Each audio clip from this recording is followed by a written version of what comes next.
Pendengar Pro 1 Radio Republik Indonesia Samarinda, saatnya kami hadirkan kepada Anda berita pagi.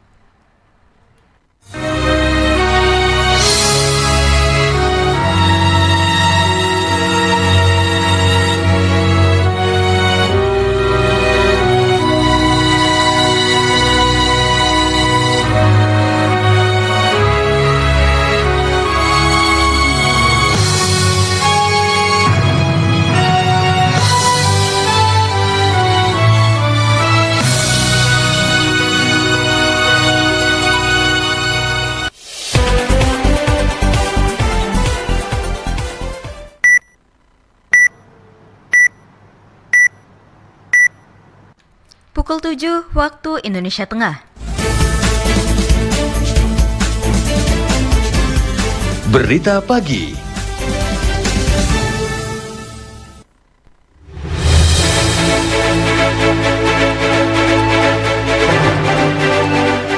Dari Samarinda, Kalimantan Timur, Radio Republik Indonesia Samarinda menyampaikan berita pagi edisi Kamis 18 Desember 2025.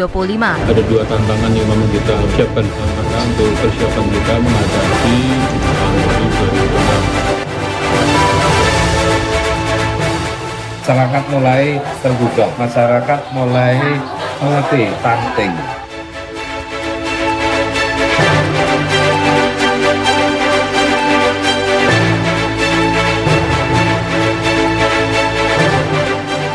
Inilah berita pagi selengkapnya bersama saya, Vira Amalia.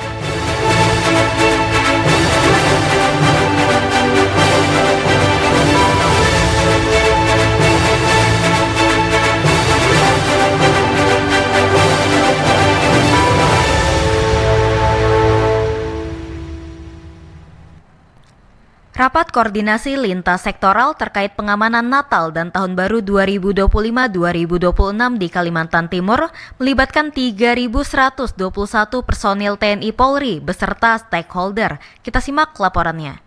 Kita mengadakan rapat koordinasi daerah lintas sektoral dalam rangka untuk persiapan kita menghadapi kegiatan masyarakat khususnya perayaan Natal 2025 dan Tahun Baru 2026. Dalam kesiapan pengamanan Natal 2025 dan Tahun Baru 2026 di wilayah Kalimantan Timur atau Kaltim digelar rapat koordinasi daerah lintas sektoral yang dilaksanakan di Mapolda Kaltim. Dihadiri Gubernur Kaltim, Wakil Gubernur Kaltim, Kapolda Kaltim, Pangdam Enamula Warman, terhubung via Zoom Kapolresta dan Kapolres Kabupaten Kota Sekaltim serta para unsur Forkopimda Provinsi Kaltim. Perayaan Hari Besar Natal dan Tahun Baru 2026 memang membawa tantangan signifikan terkait keselamatan publik dan manajemen logistik. Peningkatan drastis jumlah penumpang, barang, dan volume lalu lintas secara bersamaan, ditambah potensi kondisi cuaca ekstrim menciptakan lingkungan beresiko tinggi yang memerlukan perhatian serius dari berbagai pihak. Kapolda Kaltim Irjen Pol Endar Priantoro mengatakan rapat lintas sektor ini adalah sinergi bersama, saling bahu-membahu membantu seluruh lintas sektoral dalam mengantisipasi hal yang tidak diinginkan. Ini adalah kita membahas berbagai potensi permasalahan yang mungkin saja terjadi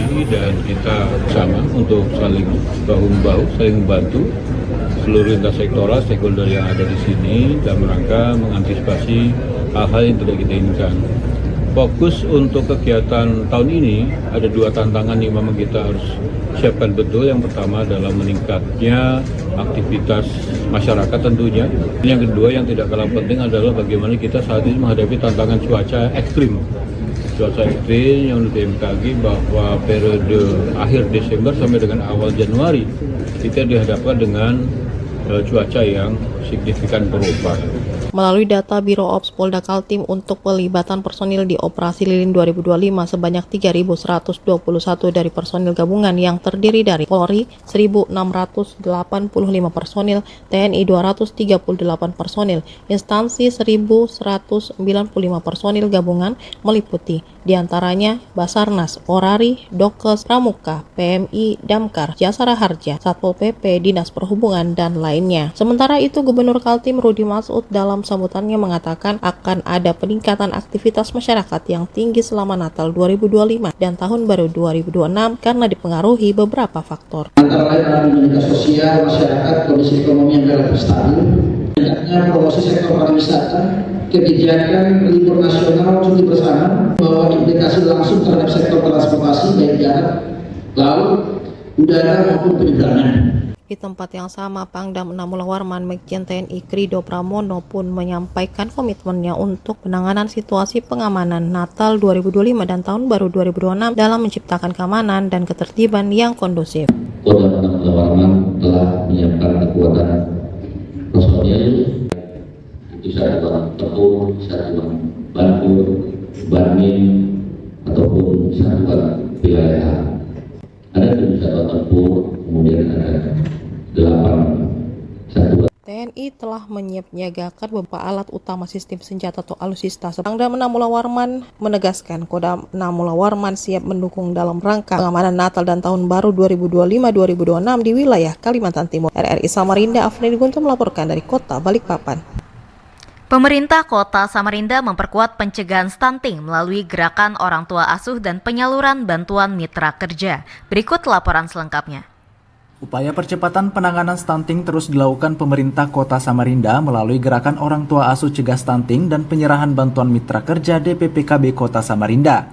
Bantuan yang disalurkan Badan Amil Zakat Nasional atau Basnas bersama para donatur dinilai memperkuat langkah pemerintah daerah dalam menekan angka stunting khususnya di wilayah Samarinda seberang. Hal ini dikatakan Wakil Wali Kota Samarinda Zaifuddin Zuhri di Aula Kecamatan Samarinda Seberang, Jalan Buntomo, Kelurahan Bakar, Rabu 17 Desember 2025. Bantuan tersebut disalurkan melalui Dinas Pengendalian Penduduk dan Keluarga Berencana Kota Samarinda sebagai bagian dari program prioritas pemerintah pusat dan daerah dalam percepatan penanganan stunting. Atas nama pemerintah Kota Samarinda lewat BPPKB, kita mengucapkan terima kasih atas bantuannya kepada Bapak-Bapak Ibu semua, Basnas dan donatur-donatur yang untuk dimana itu diperuntukkan untuk stunting. Dan moga-moga ini semua harapan kita bisa menjadikan pemantik kepada saudara-saudara kita semuanya yang ada rezeki bisa untuk membantu stunting yang ada di Kota Samarinda. Dan di Samarinda Seberang ini alhamdulillah masyarakat mulai terbuka, masyarakat mulai mengerti. Saifuddin menambahkan kesadaran masyarakat di wilayah Samarinda Seberang terhadap pentingnya pemenuhan gizi anak mulai meningkat dan diharapkan berdampak positif terhadap kualitas kesehatan generasi muda. Sementara itu, Kepala DPPKB Kota Samarinda Desi Efriani menjelaskan program ini merupakan bagian dari Quick Wins Kementerian Kependudukan dan Pembangunan Keluarga melalui program Bangga Kencana yang dikolaborasikan dengan gerakan orang tua asuh cegah stunting atau genting. Jadi program ini menjadi program prioritas dari DP2KB selain program lainnya seperti Gati, Tamasya, Super App, dan lain sebagainya. Nah, program genting ini menjadi salah satu cara untuk terobosan bahwa penanganan stunting di Kota Samarinda bukan menjadi tanggung jawab pemerintah saja, tetapi menjadi tanggung jawab seluruh lintas sektor, yaitu pentahelix yang sudah ditentukan, termasuk perangkat daerah, instansi pemerintah swasta, organisasi masyarakat, lembaga masyarakat, media massa, termasuk juga dunia usaha. Dan dunia usaha inilah atau bantuan donatur ini yang kita perjuangkan agar sebanyak 290.000 lebih keluarga resiko stunting yang ada di Kota Samarinda bisa diberikan bantuan. Nah, bantuan ini ada 2 metode, yaitu bantuan nutrisi dan bantuan non-nutrisi. Desi memaparkan bantuan genting diberikan dalam bentuk nutrisi dan non-nutrisi. Bantuan non-nutrisi disalurkan selama 90 hari berturut-turut kepada bayi usia 2 tahun, ibu hamil dan ibu menyusui. Saat ini angka stunting di Kota Samarinda masih berada di 20,3% dengan target penurunan menjadi 18% pada 2025. Total bantuan yang terhimpun mencapai lebih dari 250 juta rupiah dan dikelola melalui pendampingan serta pemantauan kader di tingkat kecamatan. RRI Samarinda, Nisorkula melaporkan. Kepala Balai Besar Pelaksanaan Jalan Nasional Kalimantan Timur Yudi Hardiana mengungkapkan selama periode Natal dan Tahun Baru, Tol Ibu Kota Nusantara IKN hanya boleh dilintasi kendaraan golongan 1 atau mobil kecil. Sementara bus dan truk tidak diperbolehkan melintasi tol IKN dengan alasan keselamatan. Tol IKN akan beroperasi pada 20 Desember 2025 hingga 4 Januari 2026 pukul 6 pagi sampai pukul 18 waktu Indonesia Tengah, dengan batas masuk kendaraan terakhir sekitar pukul 17 waktu Indonesia Tengah. Akses tol dibuka dua arah dari kota Balikpapan menuju IKN maupun sebaliknya, dan tarif tol diperlakukan Rp0 alias gratis, tetapi pengguna tetap wajib menempelkan kartu e-tol untuk pendataan kendaraan. Dinas Perhubungan Kota Samarinda melakukan pemeriksaan kesiapan kapal penumpang menjelang angkutan Natal dan Tahun Baru. Berikut laporannya. Dinas Perhubungan Kota Samarinda melakukan ramcek atau pemeriksaan menyeluruh kapal penumpang dalam rangka menghadapi angkutan Natal dan Tahun Baru pada Selasa 16 Desember 2025. Pemeriksaan difokuskan pada kesiapan alat keselamatan pelayaran guna menjamin keamanan penumpang. Kepala Dinas Perhubungan Kota Samarinda, Hotmarulitua Manalo, mengatakan, ramcek dilakukan terhadap 2 kapal penumpang yang melayani rute Samarinda menuju wilayah hulu sungai. Kedua kapal tersebut yakni Putra Mahakam Indah dengan tujuan Melak dan Akbar Armada 04 dengan tujuan Longbagun. Dalam pemeriksaan di kapal Putra Mahakam Indah, Disub menemukan sejumlah alat keselamatan yang sudah tidak layak pakai. Terdapat 3 pelampung atau life jacket dalam kondisi robek serta 1 ring buoy yang pecah. Kegiatan ramcek yang kita sering lakukan, baik persiapan angkutan lebaran maupun Nataru dari tahun ke tahun, ini sudah memberikan pemahaman kepada pemilik kapal, kemudian ke nakoda, arti pentingnya alat keselamatan.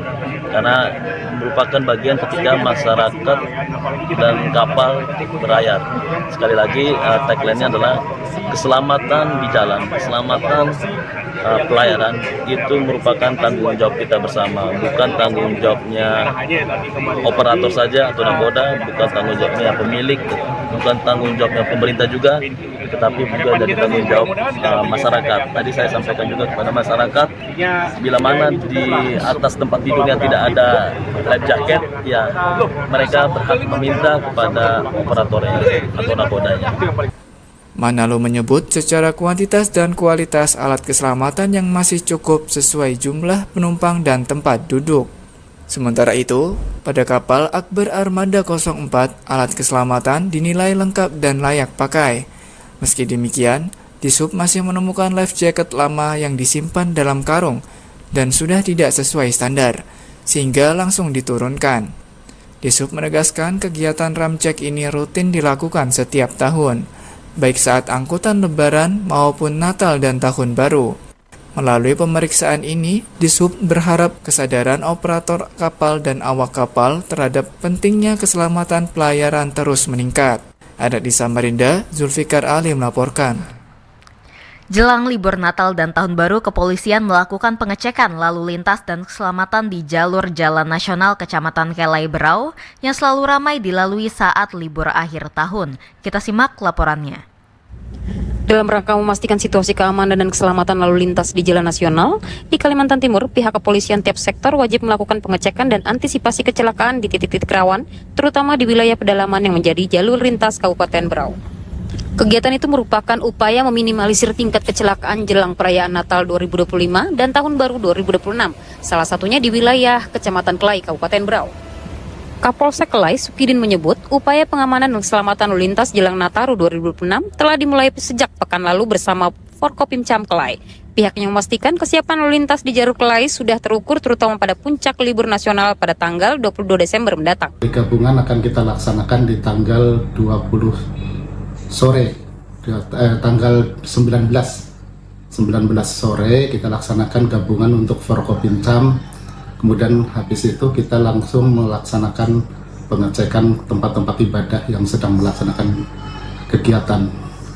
Kemudian terkait dengan jalan yang melintasi jalan nasional ya, Kelai sampai ke Berau, bahkan sampai ke Bulungan, pada prinsipnya kita Forkopimcam itu sudah melakukan upaya meminimalisir terjadinya laka atau insiden yang terjadi di wilayah kita.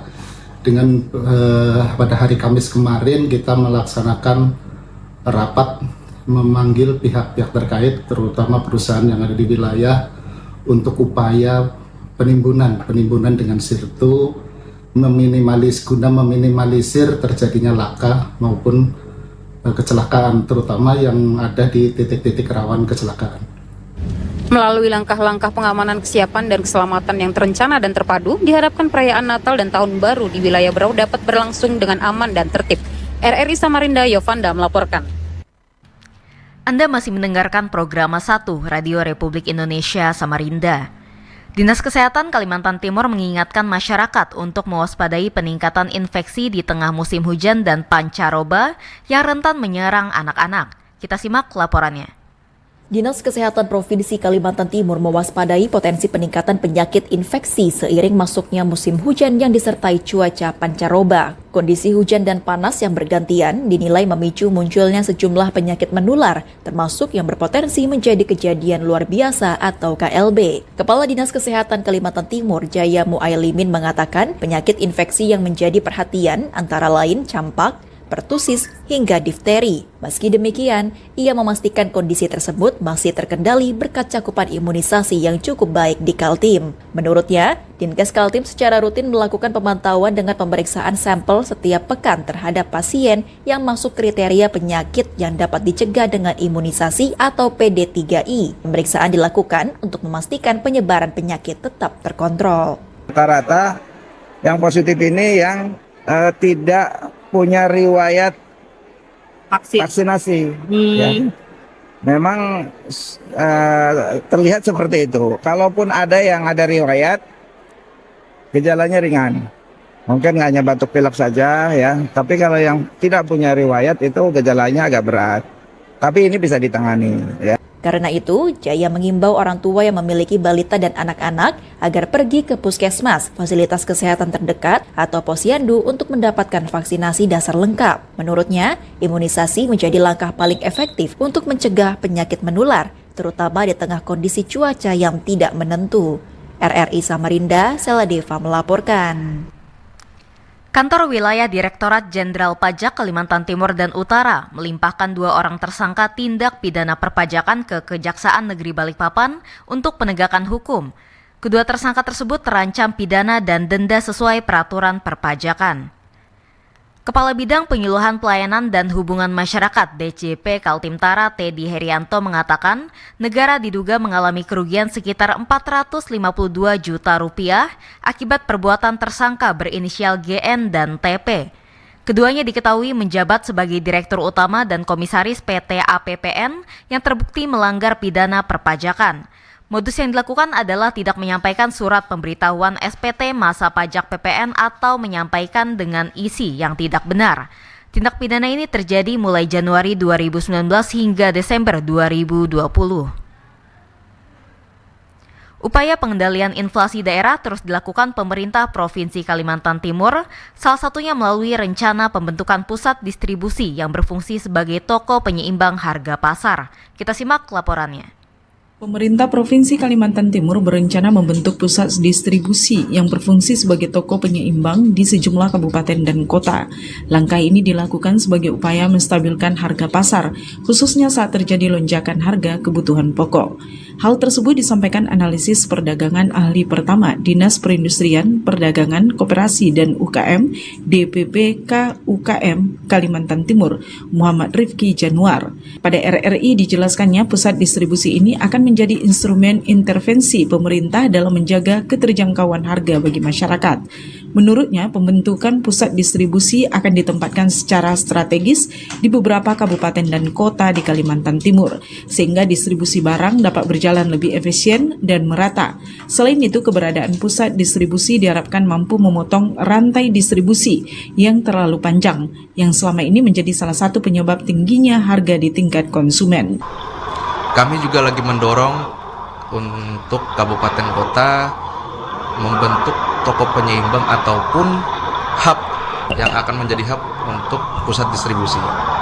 Yang sudah berjalan ini di Samarinda itu ada 2 di Pasar Segiri, khususnya itu yang mengelola provinsi, dan di Pasar Merdeka itu yang mengelola Samarinda.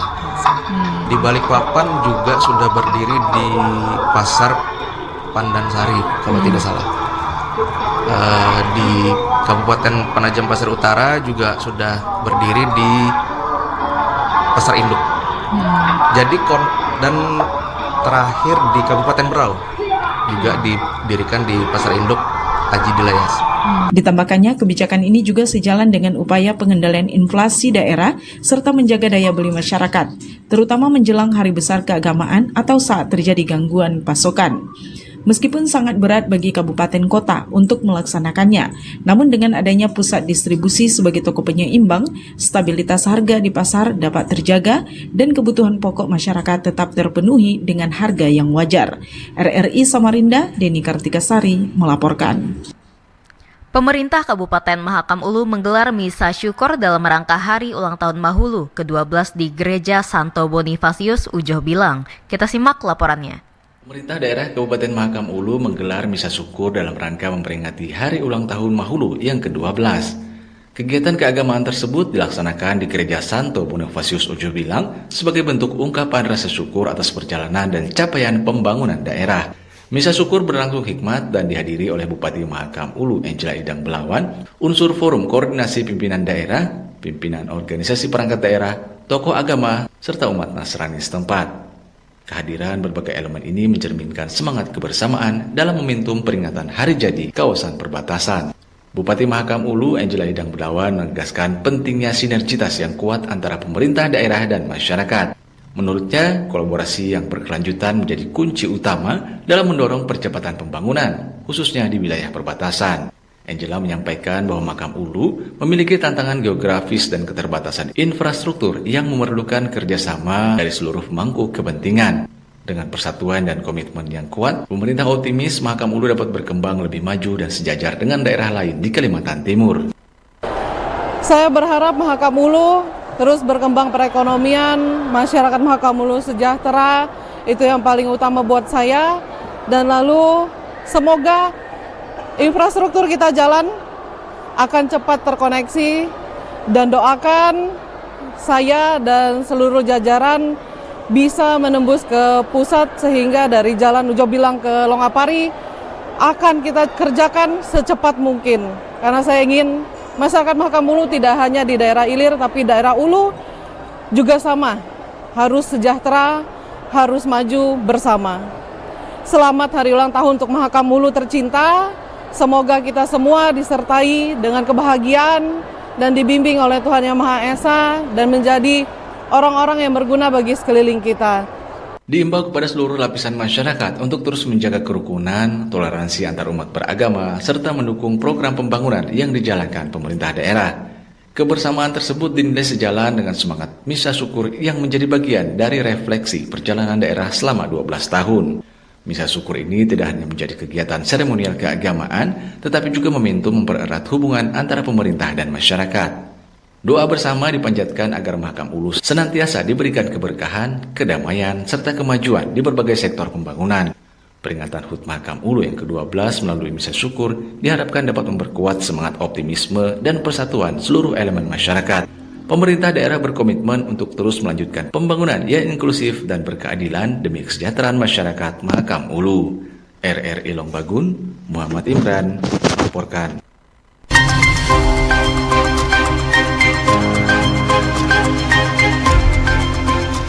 Sebelum mengakhiri berita pagi hari ini, berikut kami sampaikan kembali berita utama.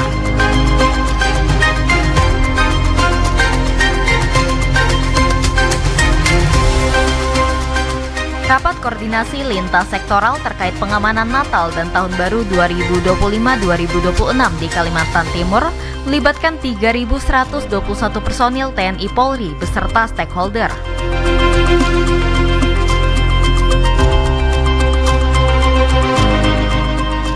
Pemerintah Kota Samarinda memperkuat pencegahan stunting melalui gerakan orang tua asuh dan penyaluran bantuan mitra kerja.